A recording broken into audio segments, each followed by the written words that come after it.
You know how much I love Doctor Who. I do. Yeah. Yes.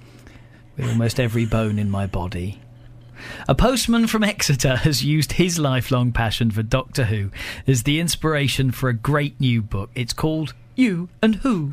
J.R. Southall has been telling us about the book and his, how can we put it? Well, his Doctor Who habit.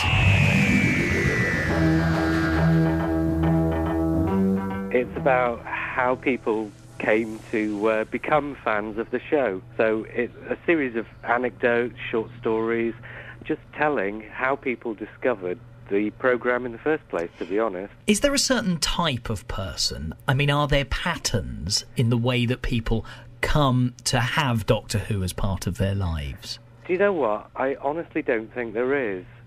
It's one of those things, you can point to a certain type of person and say that's the kind of person who'd be most likely to be a Doctor Who fan, but I honestly don't think there is. I think it's the kind of programme that can just appeal to anybody. I think that's part of the reason why it's been so successful, actually, because it's got such a wide variety of topics it can cover that just about anybody can get something out of it, and that's one of the great things about it, to be honest. What do you get out of it? The reason I became a fan in the first place was because I grew up in the 70s. And if you were a child in the 70s, it's a bit like it is now. You just watch Doctor Who. Because it works on different levels, really. When you're a child, it's because of the monsters, the fun, the excitement. But as you grow up and you continue to watch it, you realise that actually there's a lot of stuff in there for grown-ups too. You never really grow out of it. That's the truth. Having said that, I heard a rumour that there are some people who don't like it that much. Have you ever come across any non-fans, and can you understand their point of view? I have to be fair and say I live with one. But she tolerates it.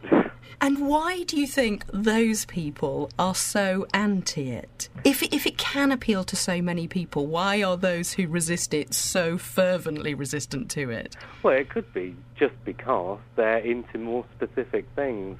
If Doctor Who covers such a huge amount of ground, it has such a sort of general appeal, I think if you don't like it, if you've never liked it, it might just be because you specifically like other things. OK, we have a very special opportunity for you today. It's very much a one-off opportunity, All right. But we think we can make it happen in our inimitable Shep and Joe way. Okay. For the next minute, you can be any character in any episode of Doctor Who.